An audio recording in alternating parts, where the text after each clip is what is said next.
up to a certain time duration, you guys, the treatment gets exponentially more effective if you leave the needles in the body while the nervous system is shifting until it's done shifting, right?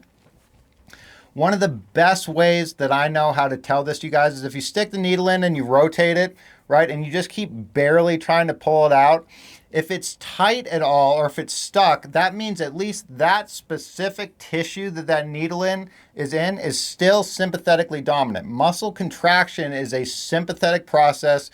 Muscle relaxation is a parasympathetic process in general, not fully one way or the other, but in general, right?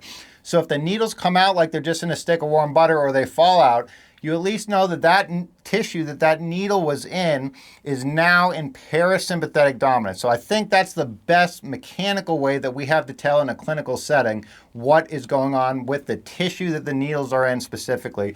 And again, you guys, I think I was trained just like everybody else was trained initially. You do pistoning, which is not a good thing to do. It stimulates the sympathetics way too much. It inhibits the amount of parasympathetic dominance that you can.